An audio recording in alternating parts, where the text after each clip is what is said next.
देखिए 2 दिन पहले ही एक स्टूडेंट्स ने मुझे मैसेज किया था, एक क्वेश्चन का टेक्स्ट किया था उसने।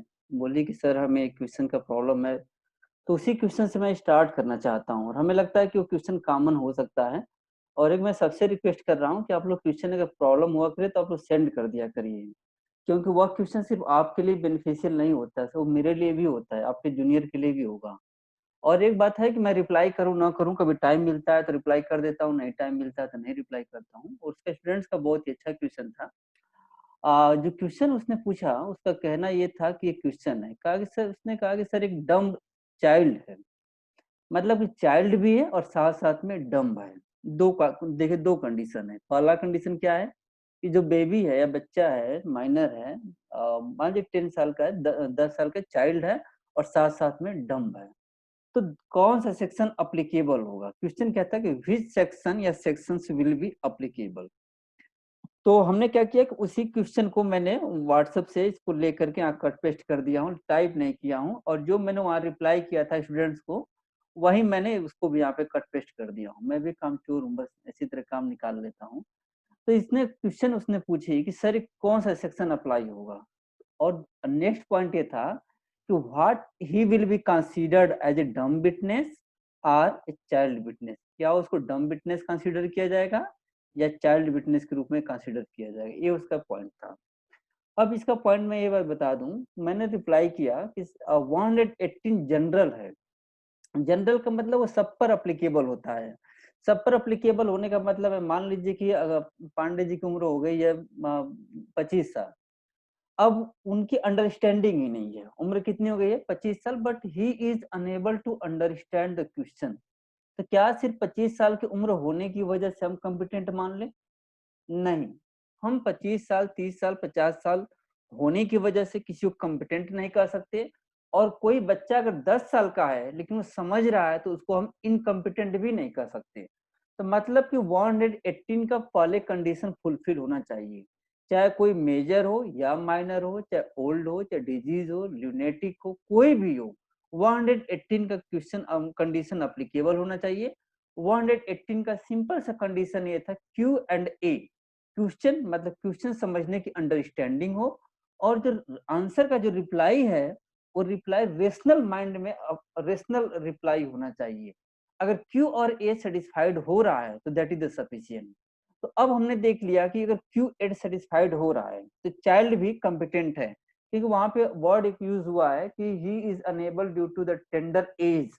तो मतलब कि इसका मतलब ये है कि टेंडर एज है लेकिन अनेबल नहीं है, तो कॉम्पिटेंट मान लेंगे। तो चाइल्ड विटनेस को हमने 118 को कवर करा दिया। देखिए आपको पढ़ाने से पहले जिस दिन मैं क्लास लिया था उस दिन तो बहुत शॉर्ट में डिस्कस कर दिया था, लेकिन हमने 3-4 केसेस रिसेंट जजमेंट सर्च किए और उसको मैंने आपके जो राइटिंग किया हूँ उसमें सारे मेंशन कर दिए हैं। और हर चीज पढ़ाना थोड़ा सा टाइम का भी वो हो रहा है, टाइम भी हो रहा है, इसलिए प्रॉब्लम होती है मुझे भी। तो जो सिलेबस में उस पर ध्यान रखता हूँ, बाकी चीज बेरेक्ट है। तो अब जो बेबी थी वो चाइल्ड विटनेस 118 में कवर हो गई, लेकिन उसका एक और प्रॉब्लम था कि वो चाइल्ड के साथ साथ डम्ब थी। तो जो डम्ब होगा उसका मैटर 119 में ही कवर होगा। क्यों? क्योंकि 118 में जिसका मैटर कवर होगा, अगर वो ओरल एविडेंस दिया जाएगा तो ओरल माना जाएगा, अगर डॉक्यूमेंट्री एविडेंस देगा या देगी तो डॉक्यूमेंट्री माना जाएगा। लेकिन 119 कहता है कि अगर वो डॉक्यूमेंट्री एविडेंस देती है या देता है, जैसे मान लीजिए कि डम्ब है तो लिख करके देगा या साइन करके दिया, जब लिखा और साइन किया तो डॉक्यूमेंट्री हो गया।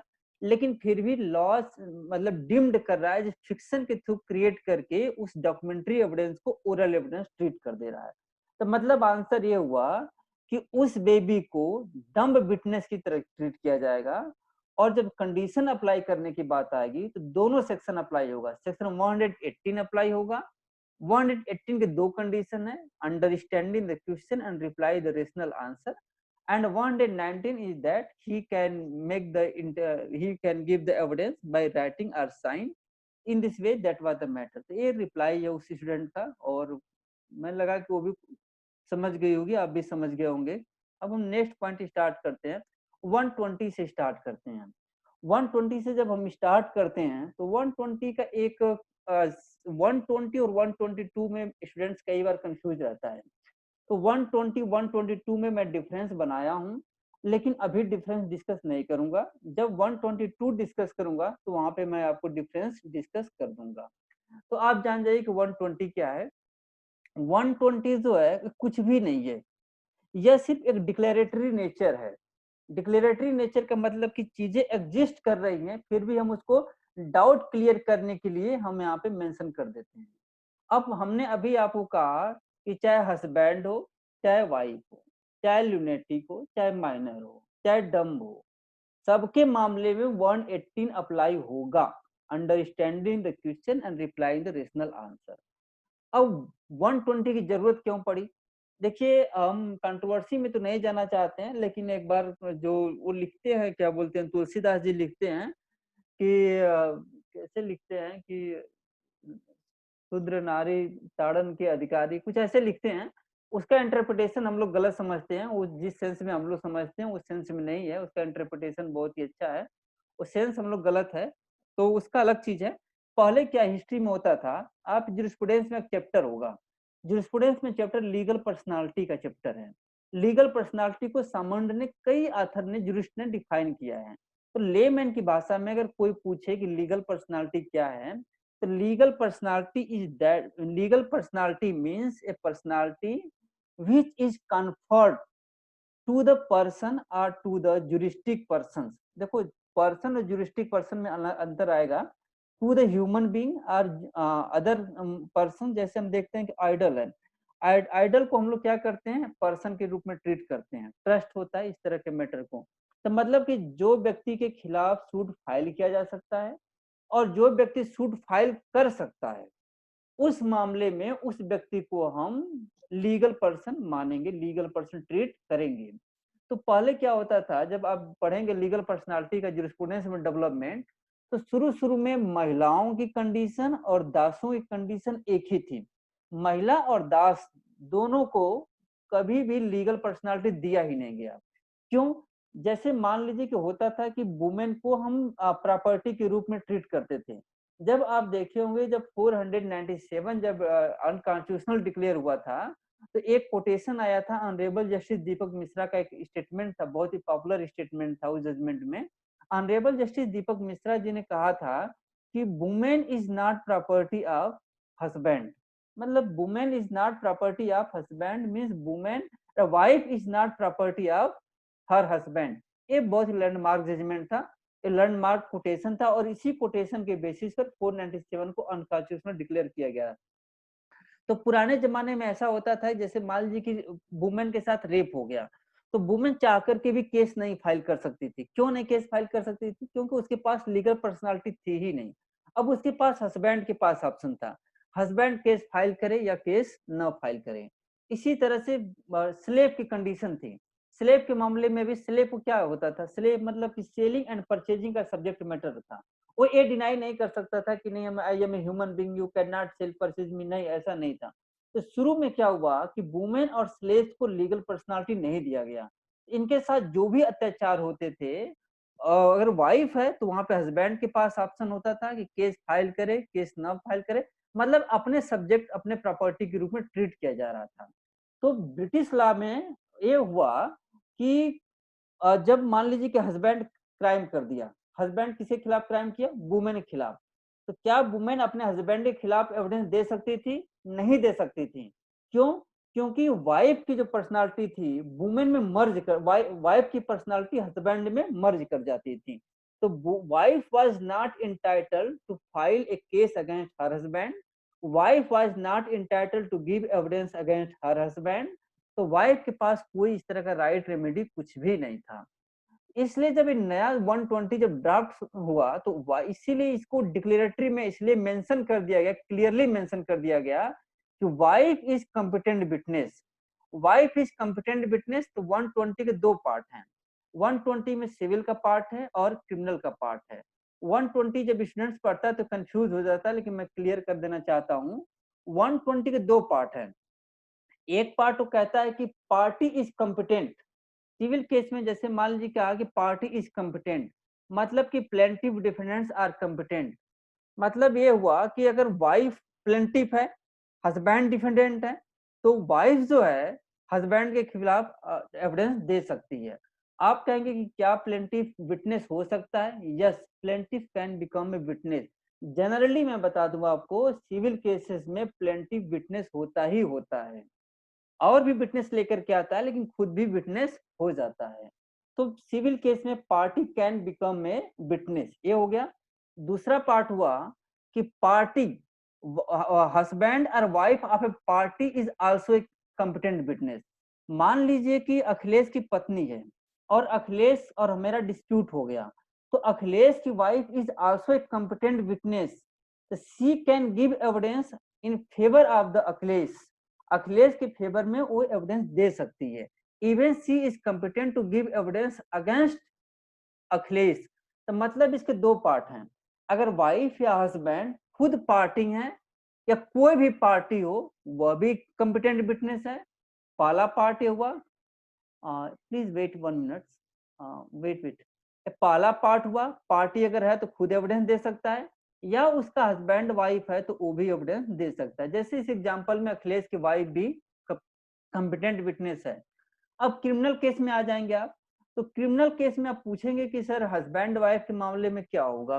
तो क्रिमिनल केस में एक्यूट का एक सेक्शन है, आप देखते होंगे कि सेक्शन में हमेशा कोट करता हूँ 315।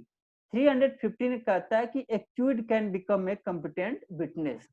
Acute can become a competent witness, या हस्बैंड हो या वाइफ हो, can become a competent witness. अब विक्टिम के मामले में जब आप आएंगे, तो क्योंकि जब क्रिमिनल प्रोसीडिंग चलती है तो स्टेट एक पार्टी होता है और एक तरफ से एक्यूट पार्टी होता है, तो of course victim can always become a party. मतलब 120 का जिस्ट इतना ही कहना है कि जो ओल्ड टाइम में, एंशियंट टाइम में हर्डल था कि wife can not become a competent witness, उस हर्डल को हटा दिया गया। अगर इंटरव्यू में पूछता है तो सीधा सीधा कहना, चाहे सिविल मैटर हो या क्रिमिनल मैटर हो, हस्बैंड भी कॉम्पिटेंट है, वाइफ भी कॉम्पिटेंट है। या तो उनके खुद के बीच का डिस्प्यूट हो या किसी और के बीच का डिस्प्यूट हो, मतलब in each and every circumstances husband and wife are competent witness. अब 121 आता है, 121 के बारे में हम डिस्कस करेंगे। 121 क्या कहता है? 121 में एक प्रिविलेज कम्युनिकेशन स्टार्ट होता है। एक बात मैं बता दूं, वो वही स्टूडेंट सबसे ब्रिलियंट होगा इस चैप्टर को समझने का। 121 2 3 4 5 6 7 8 9 10 30 वही ब्रिलियंट होगा जो इसकी वर्डिंग को, दो बात को ध्यान में रखेगा कि कहाँ कहाँ कंपेल लिखा हुआ है, कहाँ कहाँ पे अलाउ लिखा हुआ है। क्यों कुछ मामले में ये लिखा हुआ है कि party can not be allowed, party can neither be allowed नार बी कंपेल्ड। तो नाइदर बी अलाउड और नार बी कंपेल्ड के दोनों का अंतर मैं बताऊंगा। तो अगर अभी मैं आगे भी नोट्स बनाऊंगा, उसको लिख दूंगा, उसमें कोई दिक्कत नहीं आएगी। लेकिन एक सेक्शन मैं बता दूं यहाँ पे, अभी टाइम तो थोड़ा सा नहीं है। 121 लिखना तो लिख लो, मैं बाद में लिख ही दूंगा, यहाँ पर थोड़ा सा टाइम लग जाएगा।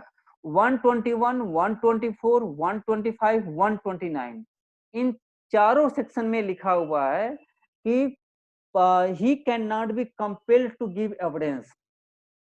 लिख दें कि रहने दें? यहाँ पे क्या है? 121 124 125 129 इनमें लिखा हुआ है कि he shall not be compelled. He मतलब ही सी, तुम लोग समझ रहे हो, he shall not be compelled. He shall not be compelled, इसका मतलब ये हुआ अगर वो वॉलंटरली देना चाहता है तो दे सकता है। मान लीजिए कि 121 में लिखा हुआ कि he shall not be compelled, और 121 में क्या नहीं लिखा हुआ है कि शैल not be allowed, a word missing है इन सेक्शन में। शैल not be allowed, shell not be allowed a word जो है ये मिसिंग है। यस, ये वर्ड है, ये वर्ड मिसिंग है, शैल नॉट बी अलाउड। इसका मतलब ये हुआ कि 121 4 5 29 के अंतर्गत जो विटनेस एविडेंस देना चाहता है, वॉलंटरली देना चाहता है, वो दे सकता है, उसको मना नहीं किया जाएगा। लेकिन नहीं देना चाहता है तो उसको कंपेल नहीं किया जाएगा, कुछ एक्सेप्शन है उसको छोड़ करके। तो ध्यान में रखना कि 121.4.5 में जो वर्ड है he shall not be compelled word लिखा हुआ है, क्या नहीं लिखा हुआ है, शैल नॉट बी अलाउड, ये वर्ड नहीं लिखा हुआ है। मतलब अगर वॉलंटरली देना चाहता है तो दे सकता है। मान लीजिए कि एक जज है, मान लीजिए कि अखिलेश जज है और अखिलेश के सामने एक एविडेंस दिया गया, एविडेंस था फॉल्स एविडेंस था, फैब्रिकेटेड एविडेंस था। तो दो एक्सेप्शन है, दो मामलों को छोड़ करके, दो मामले को छोड़ करके अखिलेश को कंपेल नहीं किया जा सकता है। तो अब लेकिन अखिलेश चाहता है कि नहीं यार गलत है, मैं खुद ही वॉलंटरली एविडेंस देना चाहता है। अगर देना चाहता है तो उसको आप रोक भी नहीं पाएंगे, वो वॉलंटरली दे सकता है। एक मैं एग्जांपल लेना चाहूंगा, एक 122 का लेना चाहूंगा। 122 में दो वर्ड लिखा हुआ है, क्या लिखा हुआ है, दो पार्ट है। इसमें लिखा हुआ है कि ही और सी दोनों है, ही सी समझ लेना, ही सी शैल नाइदर, यानी आई है सॉरी यार, he or she shall neither be compelled compelled nor be allowed, nor be allowed। इसका मतलब ये है कि जैसे हस्बैंड वाइफ है, 122 हस्बैंड वाइफ है, अगर वो नहीं देना चाहता है तो कंपेल नहीं कर सकते, अगर देना चाहता है तो भी उसे देने से आप रोक देंगे, आप नहीं देने देंगे। दोनों वर्ड हैं, अगर नहीं देना है तो कंपेल भी नहीं कर सकते कि नहीं दो, अगर देता है तो भी आप उसको मना कर सकते हैं कि तुम नहीं दो सकते। लेकिन 122 का मतलब ये हुआ किसी भी सरकमस्टांसेस में एविडेंस एक्सेप्ट नहीं होगा। तो वर्ड यही ध्यान में रखना है तुम लोगों को, बाकी चीजें कि 121 में सिर्फ लिखा हुआ शैल नॉट बी कंपेल्ड, अगर वॉलंटरली देना चाहें तो दे दीजिए। लेकिन 122 में दोनों वर्ड है, neither be compelled nor be allowed. अब आ जाते हैं 121 की स्टार्टिंग वर्ड में। अब वर्ड है कि नो जज, नो जज आर मजिस्ट्रेट, नो जज आर मजिस्ट्रेट। जज का मीनिंग क्या है, जज का मीनिंग वही है जो सेक्शन 19 आईपीसी में डिफाइन किया गया है, सेक्शन 19 आईपीसी में डिफाइन किया गया है, जज को वर्ड को डिफाइन किया गया है। आर मजिस्ट्रेट, मजिस्ट्रेट को डिफाइन किया गया है class 32 of the general classes act 1897। जज की मीनिंग क्या है, मजिस्ट्रेट का मीनिंग क्या है, ये दोनों वहां से मिल करके निकल करके आएंगे। और मैं सच्चाई बता दूं, एक्सेप्ट करता हूं कि इन दोनों में डिफरेंस मैं नहीं कर पाया कि जज और मजिस्ट्रेट में क्या अंतर है, लेकिन बहुत जल्दी ही जज और मजिस्ट्रेट का डिफरेंस मैं सर्च करके तुम लोगों को बताऊंगा, या जैसे भी ग्रुप में लिखूंगा, लेकिन पर टाइम कम था, रिसर्च नहीं कर पाया बहुत तगड़ा। तो इसमें लिखा हुआ दोनों वर्ड है, न ही जज को, नो जज or magistrate shall be compelled to answer to any questions. देखो यहाँ पे कंपेल लिखा हुआ है, और मैं हमेशा कहता हूं कि जब दो कामा यूज हो जाए तो दो कामा को तुम लोग कहीं भी पढ़ सकते हो, इसमें कोई दिक्कत नहीं है। तो क्योंकि इसमें एक्सेप्शन है, रूल भी है। रूल क्या कहता है कि नो जज or magistrate shall be compelled, compelled word लिखा हुआ है, बस कंपेल्ड है। अब इसमें देख रहे हो ना, कंपेल्ड अलाउड वर्ड नहीं है। Shall be compelled to answer any question, किस किस चीज के लिए कंपेल नहीं कर सकते, as to his own conduct in such जज or magistrate, or as to anything which come to his knowledge as such judge or magistrate। इसमें सबसे इंपॉर्टेंट वर्ड क्या है, सबसे इंपॉर्टेंट वर्ड यही है, एज सच जज आर मजिस्ट्रेट, एज सच जज आर मजिस्ट्रेट। अब मैं बता दूं एज सच जज आर मजिस्ट्रेट का मतलब क्या आता है, यूपीएससी का इसी पर क्वेश्चन आया हुआ है, मैं अभी इसको सॉल्व करूंगा, ध्यान में रखो तुम सब। तो एज सच जज आर मजिस्ट्रेट, अब मान लीजिए कि जज साहब हैं, अब घर पर आ गए ड्यूटी करके, तो बेड पर सोएंगे तो उसमें कौन सा काम कर रहे हैं, ऐसा तो नहीं कि उस समय जुडिशियल काम कर रहे हैं, वो अपना पर्सनल काम कर रहे हैं। तो जो पर्सनल कैपेसिटी से काम करेंगे, जो पर्सनल चीज ऑब्जर्व करेंगे, उसके रिगार्डिंग उनको कंपेल किया जा सकता है। बस किस चीज के लिए कंपेल नहीं किया जा सकता, जो चीज एज ए जज और मजिस्ट्रेट परफॉर्म कर रहे हैं वही काम नहीं कर सकते, उसी के लिए कंपेल नहीं कर सकते। तो मतलब जज और मजिस्ट्रेट को दो पार्ट में डिवाइड करो, एक अपना इंडिविजुअल कैपेसिटी और एक अपना ऑफिशियल कैपेसिटी। जो इंडिविजुअल कैपेसिटी में काम करेंगे वो एज ए इंडिविजुअल पर्सन की तरह, एज ए प्राइवेट पर्सन की तरह कंपेल किया जा सकता है। लेकिन जो ऑफिशियल पर्पज से काम कर रहे हैं उस चीज के लिए उनको कंपेल नहीं किया जा सकता। इसका मतलब तुम वो समझ गए होगे कि कब वो अपना जुडिशियल काम करते हैं, कब अपना ऑफिशियल काम, कब प्राइवेट काम करते हैं, कब अपना ऑफिशियल काम करते हैं। एक इसमें एग्जांपल है, मैं बताऊंगा, इलस्ट्रेशन सी में है। सी में कहता है कि अगर जज सिर्फ कोर्ट में बैठ गया या कोर्ट में अंदर जा रहा है या कोर्ट में बैठा हुआ है, अपना कुछ काम अभी स्टार्ट नहीं हुआ है, उसके सामने वो देखता है कि ए ने बी का मर्डर कर दिया, तो ए ने बी का मर्डर करते समय जो अखिलेश ने देखा है एज ए जज के रूप में, उसमें क्या हुआ, वो उनका ऑफिशियल कैपेसिटी नहीं है, उनका प्राइवेट कैपेसिटी है। मतलब हमारे कहने का मतलब है, इसी वर्ड पर ध्यान में रखना होगा कि कब एज ए जज और मजिस्ट्रेट काम कर रहा है, कब एज ए जज मजिस्ट्रेट काम नहीं कर रहा है। तो वर्डिंग है, 3 एक्सेप्शन है। पहला एक्सेप्शन ये है कि एक्सेप्ट मतलब अगर स्पेशल ऑर्डर आ जाए सुपीरियर अथॉरिटी का, तो पहला एक्सेप्शन ए है। दूसरा एक्सेप्शन ये है, as may be examine to other matters which occurred other matters. अभी दूसरा दूसरा एक्सेप्शन हो गया। तीसरा एक्सेप्शन ये है कि अगर वो वॉलंटरली देना चाहे तो एविडेंस दे सकता है। बस अब मैं कंक्लूड करूंगा 2 मिनट में इस सेक्शन को। इस सेक्शन का रूल कहता है कि कोई भी जज या मजिस्ट्रेट अगर अपने ऑफिशियल कैपेसिटी से काम करता है, उसको एविडेंस देने के लिए कंपेल नहीं कर सकते, सिवाय तब जब स्पेशल ऑर्डर कोर्ट का हो तब। पहला पॉइंट। दूसरा पॉइंट कि जो अदर मैटर ऑब्जर्व किया हो, जिसका कि इलस्ट्रेशन सी है। और तीसरा पॉइंट, अगर वॉलंटरली देना चाहे तो दे सकता है, क्योंकि सिर्फ यहाँ पे वर्ड लिखा हुआ है कि कंपेल नहीं किया जाएगा, अगर वॉलंटरली देना चाहे तो दे सकता है। एक मैं एग्जांपल देना लूं, अदर मैटर का एग्जांपल क्या है। A is accused before the court of session of attempting to murder a police officer whilst he is trying before a session judge। इसका एग्जांपल कहता है कि ए के खिलाफ एक केस है कि सेशन कोर्ट की जज के सामने उसने एक पुलिस ऑफिसर का मर्डर कर दिया, और बी उसमें सेशन जज था। B can be examined. Why B can be examined? क्योंकि बी जो था उस समय जो मर्डर देखा, उस समय वो प्राइवेट कैपेसिटी से देखा। मतलब कि प्राइवेट कैपेसिटी, ऑफिशियल कैपेसिटी वे हैं जिस काम को करने के लिए आप लीगली कानूनी रूप से अथराइज हैं, वही काम आपका ऑफिशियल माना जाएगा। जिस काम के लिए लीगली आप अथराइज नहीं है, लॉ एम्पावर नहीं करता है, उस काम के लिए आप प्राइवेट माना जाएगा। ए इलस्ट्रेशन है, 1B-C तुम पढ़ लेना। जैसे मान लीजिए कि, ठीक है पढ़ लेना, टाइम बहुत कम है, कमेंट लिख दिया हूँ यहाँ पे, सब कुछ यहाँ लिखा हुआ है। देखो, 121 को 2 पार्ट में डिवाइड करेंगे।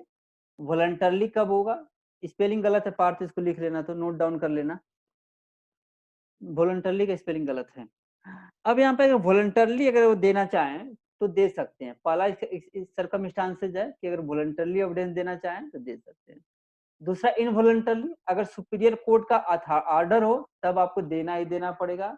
इसका एग्जाम्पल कौन है? इसका एग्जाम्पल ए और बी है। दूसरा अदर मैटर आपने देखा हो, जैसे कि अभी इलस्ट्रेशन सी में हमने देखा, तो इस तरह का दे सकते हैं। तो 3 सर्कमस्टांसेस हो गए जब आप एविडेंस दे सकते हैं। पहला वॉलंटरली हो गया, दूसरा सुपीरियर कोर्ट का ऑर्डर हो गया, तीसरा हो गया अदर मैटर हो गया। अदर मैटर का आपने एविडेंस देख ही लिया, इसको मैंने यहाँ डिवाइड कर दिया, voluntarily, special order, facts. UPSC का एक क्वेश्चन है, उसके थ्रू मैं सॉल्व करना चाहता हूँ। मैं इसका क्वेश्चन पेपर तुम लोग को भेजा था 8 मार्च 2019-20 को इसका एग्जाम हुआ है। कई बच्चों इंटरव्यू के लिए कॉलिंग हुआ है, कई बच्चों का, सब इंटरव्यू के लिए तैयारी कर रहे हैं, टाइम नहीं मिल रहा है किसी को गाइड करूं। लेकिन क्वेश्चन है, क्वेश्चन देख लो। क्वेश्चन था कि A is accused before the court of session of attempting to murder a police officer while on his trial by the magistrate. A के ऊपर जब ए को कोर्ट ऑफ सेशन के सामने बुलाया गया कि उसका कोई मैटर, पुराना मैटर था, केस चल रहा था। अब ए ने पुलिस को देखा तो जोश में आ गया, और ए ने एक्यूज्ड जो था पुलिस के सामने अटैक कर दिया, और कोर्ट के सामने ही मारपीट शुरू हो गई। कोर्ट के सामने ही मारपीट शुरू हो गई, तो इस मामले में बी ने जो कुछ भी देखा, बी जो सेशन जज था उसका एग्जामिन हो सकता है। क्यों? क्योंकि बी ने जो भी देखा, जो कुछ देखा, वह अपने प्राइवेट कैपेसिटी में देखा। एक मैं एग्जांपल देना चाहता हूं। सीआरपीसी में एक केस था, पहला केस था सुशीला ललिता कुमारी वर्सेस स्टेट ऑफ यूपी का था। 2008 वाले में था, बीएन अग्रवाल जस्टिस थे, उसको लिखे हैं। तो बीएन अग्रवाल ने उसी पैराग्राफ में अपना पटना का एक्सपीरियंस शेयर किया है। वो पटना हाईकोर्ट के जब जज थे तो लिखते हैं कि हमारे पास एक ऐसा मैटर आया था कि लोअर कोर्ट में केस चल रहा था, और लोअर कोर्ट में केस चल ही रहा था, बात बात में इतनी बात आगे बढ़ गई कि पुलिस ने जज को ही पकड़ करके पीटना शुरू कर दिया। कोर्ट में ही जज को पकड़ करके पीटना शुरू किया। अब जज ने जो मारपीट रिसीव किया, जो विक्टिम हुआ, वो जज जो रिसीव किया, क्या ऑफिशियल कैपेसिटी से रिसीव किया या प्राइवेट कैपेसिटी से रिसीव किया? तो वहां पे जज ने जो कुछ भी रिसीव किया वो प्राइवेट कैपेसिटी में रिसीव किया। तो प्राइवेट कैपेसिटी के मामले में, उस मामले में कल कोई जज कंप्रोमाइज भी कर ले, एविडेंस न भी देना चाहे, उस मामले में भी उसको कंपेल किया जा सकता है। इस तरह का मैटर तुम लोग देख सकते हो। एक आंसर है, सॉल्व कर लेना। इसका हमने लिख भी दिया कि this question is based on section 121 illustration C पर ये बेस्ड है। अब हम आ जाते हैं 122 को। 122 बहुत ही इंपॉर्टेंट सेक्शन है। 122 की सबसे खासियत ये है कि इसमें दोनों वर्ड यूज हुए हैं। एक बस 1 मिनट में लूंगा। 121 122 का डिफरेंस बता दूं। इट डील्स जजेज आर मजिस्ट्रेट। 121 सिर्फ जज मजिस्ट्रेट को डील करता है, और ये डील करता है हस्बैंड एंड वाइफ को डील करता है। और 122 में सिर्फ हस्बैंड और वाइफ को ही डील करता है। कोई पैरामाउर हो, कोई बॉयफ्रेंड हो, गर्लफ्रेंड हो, ये सब कवर नहीं होगा। तो इस तरह से, क्योंकि बहुत ही क्रूशियल पॉइंट होगा, मैं मजाक तो भले कर रहा हूँ लेकिन अभी डिस्कस करूंगा। अब मेन डिफरेंस क्या था जिसके लिए मैं डिफरेंस करना चाहता हूँ? दे कैन नॉट बी कंपेल्ड, वे कंपेल नहीं किए जा सकते, लेकिन वे एविडेंस दे सकते हैं। They are allowed. Why they are allowed? क्योंकि सिर्फ वहां पे एक ही वर्ड लिखा हुआ कि they can not be compelled. लेकिन 122 में क्या लिखा हुआ है? 122 में लिखा हुआ कि they can not be allowed, और sorry, neither can be compelled, वे कंपेल नहीं किए जा सकते, और साथ ही साथ जो सबसे इंपॉर्टेंट चीज है, नार बी अलाउड, वो अलाउ भी नहीं हो सकते। अभी राम भरोसे केस में डिस्कस करूंगा, जिसको कि बहुत अच्छी तरह से केस है। तो इस तरह का अंतर है। मेन मेन अंतर है कि यहाँ देखो सिर्फ एक वर्ड है, कैन नॉट बी कंपेल्ड, लेकिन वर्ड है कि दे आर अलाउड, ये अलाउ है यहाँ पे। यहाँ पे न ही कंपेल किए जा सकते हैं, और देना भी चाहें तो भी उनको अलाउ नहीं किया जा सकता। हाँ, एक क्लास मैं और ले सकता हूँ, लेकिन क्लास लेने से पहले मैं थोड़ा सा देखूंगा कि बच्चा सो गया है कि नहीं सो गया। अगर सो गया होगा तो ग्रुप में लिखूंगा, लूंगा, और नहीं सोया होगा तब तो लाना पड़ेगा। बहुत सारी जिम्मेदारी है पार्थ, समझ रहे हो ना? हाँ सर, आप सब संभाल लेते हो फिर। सब संभाल लेते हैं यार। बस पत्नी डाइवोर्स दे करके जा नहीं रही है, इतना है कहोगे पिछले जन्म में कोई पुण्य अरे किया नहीं था। सर। हाँ, चलो, शी इज वेरी नाइस यार। लाइफ में इतना अच्छी लड़की होना बहुत ही दुर्लभ चीज है। हाँ, 122। अब 120 और 122 में भी अंतर बता देना चाहता हूँ। नहीं, 120 ये वाला अंतर समझ में आ गया ना? 121 122, बस ये वाला था। पहले अब मैं बता देता हूँ 122 क्या है, इसके बाद हम डिस्कस करेंगे। 122 के दो पार्ट हैं, यही दोनों पार्ट में इंटरव्यू में अलग कर देंगे। और यही एक बार मैं बता दूं, एक 121 और 122 ये जुडिशरी का बहुत इंपॉर्टेंट है, साथ साथ में इंटरव्यू का भी बहुत इंपॉर्टेंट है। और खास तौर से जब लड़कियां इंटरव्यू देने जाती हैं तो लड़कियों का इंटरव्यू बहुत ही इजी होता है। कैसे इजी होता है? क्योंकि लड़कियों से जितना लड़कियों वाला पॉइंट होता है ना, उसी पर इंटरव्यू कंसंट्रेट हो जाता है। तो जितने भी यहाँ पे जो भी गर्ल स्टूडेंट्स पार्टिसिपेट कर रही हैं, ये ध्यान रखें कि इंटरव्यू के लिए एकदम बोल्ड रहें, कॉन्फिडेंस रहें, लेकिन जो भी महिलाओं से रिलेटेड प्रोविजन है हमेशा याद करके रखें। और 122 के दो पार्ट हैं। पहला पार्ट कहता है कि कंपेल नहीं किया जा सकता। अब देखो पहला पार्ट क्या है, उनको कंपेल नहीं किया जा सकता। हेडिंग मैं बनाया हूं लेकिन वर्डिंग वही है। बस वर्डिंग क्या कहता है इस पे देखो कि no person who is or has been, एक वर्डिंग में देखना है, इसी को लिख लेना। दो वर्ड है, इज जो कंटिन्यू शादी में है, शादी डाइवोर्स नहीं हुआ है, वो या हैज बीन या जो डाइवोर्स हो चुका है, ये दोनों को मैटर कवर करेगा। इज आर हैज बीन बहुत इंपॉर्टेंट वर्ड है, इज आर हैज बीन। कह नो पर्सन हु इज जो प्रेजेंट टाइम में हस्बैंड वाइफ है, आर वर्ड है, आर मतलब आर के बाद हैज बीन, जो रह चुका है। तो नो पर्सन हु इज और हैज बीन मैरिड, मैरिड का मतलब सीधे से हस्बैंड वाइफ आ गया। सेल बी कंपेल्ड, उन दोनों को कंपेल नहीं किया जाएगा। किस चीज के लिए कंपेल नहीं किया जाएगा? कह रहा है कि टू डिस्क्लोज एनी कम्युनिकेशन, वे जो कम्युनिकेशन होंगे उसको डिस्क्लोज करने के लिए कंपेल नहीं किया जा सकता। एक बात मैं बता दूं कि जो कम्युनिकेशन होगा उसके लिए कंपेल नहीं किया जा सकता, लेकिन जो कम्युनिकेशन के डिफिनीशन में नहीं आएगा उसके लिए कंपेल किया जा सकता है। तो इसका सबसे लैंडमार्क जजमेंट है, मैं भी डिस्कस करूंगा दूसरे क्लास में। कम्युनिकेशन का मीनिंग क्या है, और ये वर्ड है राम भरोसे का एक केस है। नाम है तो राम भरोसे, लेकिन सिर्फ धोखा ही धोखा और कुछ नहीं है।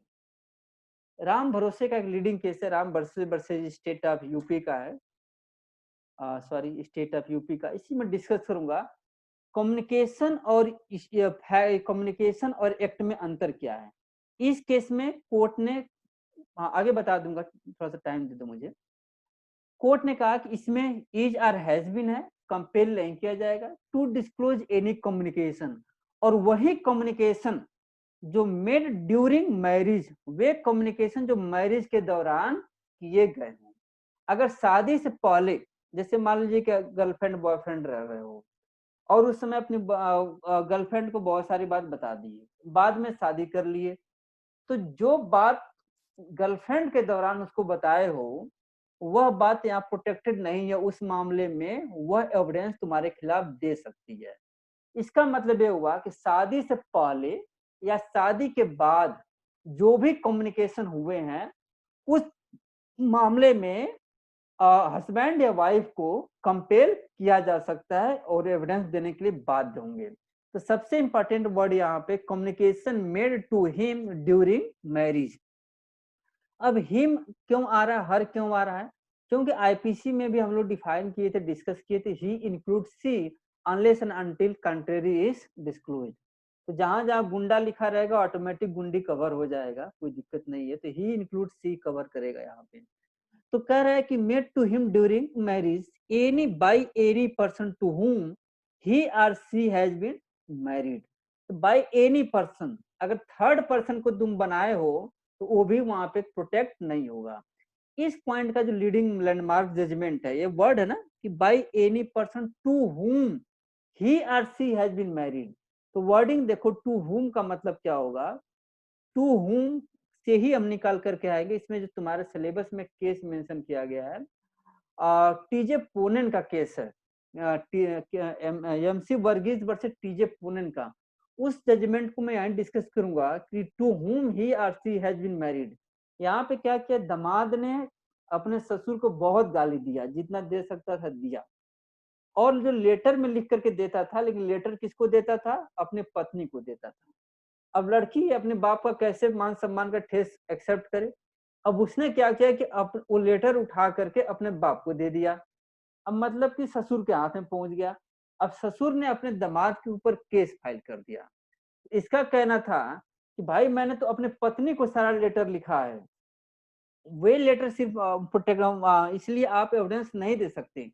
कोर्ट ने कहा कि ठीक है, जो पत्नी को लेटर दिए हो तो तुम्हारी पत्नी एविडेंस नहीं दे सकती, लेकिन वही इंफॉर्मेशन किसी थर्ड व्यक्ति को हैंड ओवर हो गया तो थर्ड व्यक्ति एविडेंस दे सकता है। और यार दामाद को बेचारे को नुकसान उठाना पड़ा, और हस्बैंड जो ससुर था वो एविडेंस देने के लिए एलिजिबल हो गया।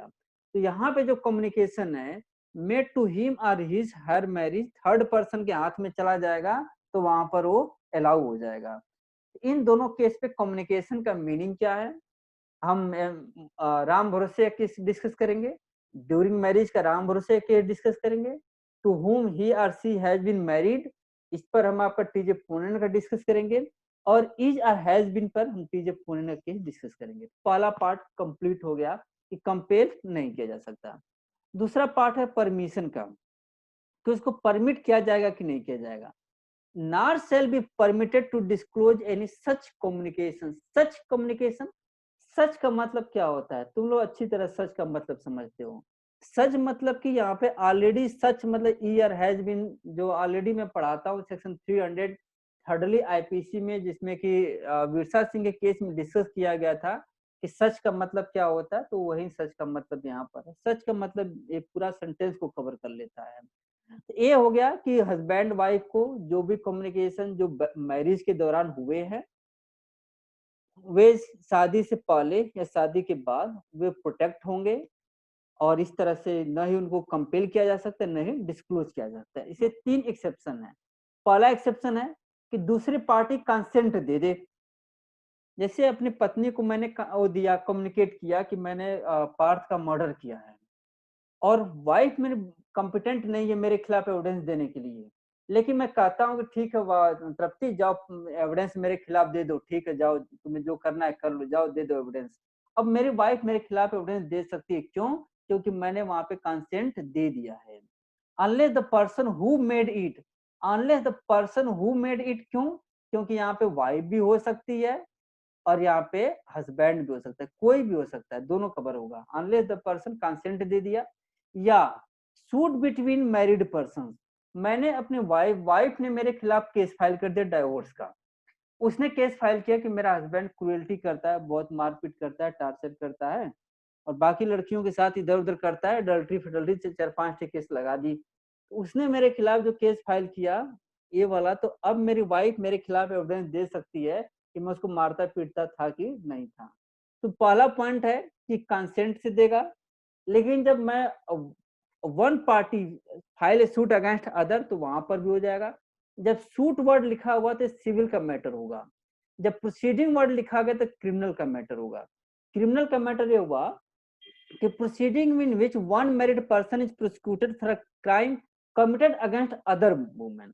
अब जैसे मैंने मान लीजिए कि अपनी वाइफ को डाउरी के लिए बहुत मारपीट कर रहा हूँ कि मुझे डाउरी डिमांड के लिए, तो मेरी वाइफ मेरे खिलाफ एविडेंस दे सकती है, क्योंकि वहां पे मैं उसके खिलाफ क्राइम कर रहा हूँ। तो डाउरी के मामले में 498A के मामले में मेरी वाइफ मेरे खिलाफ केस फाइल कर सकती है, और she will be competent witness against me. तो इस तरह से आपने देखा कि 3 एक्सेप्शन है। 3 एक्सेप्शन तो एक क्लियर कट हो गए, जो कि क्लियर हैं। चौथा हम एक्सेप्शन आपको निकाल कर लाएंगे कि जो कम्युनिकेशन के डिफिनेशन में नहीं आएगा, वो चौथा पॉइंट हो जाएगा। जो मैरिज के दौरान स्टेटमेंट नहीं दिया गया है, मैरिज से पहले किया गया है, वो पांचवा पॉइंट हो जाएगा। इस तरह से हम एक्सेप्शन निकाल करके लेकर के आएंगे। तो अब हम थोड़ा सा आगे बढ़ते हैं, 122 को हम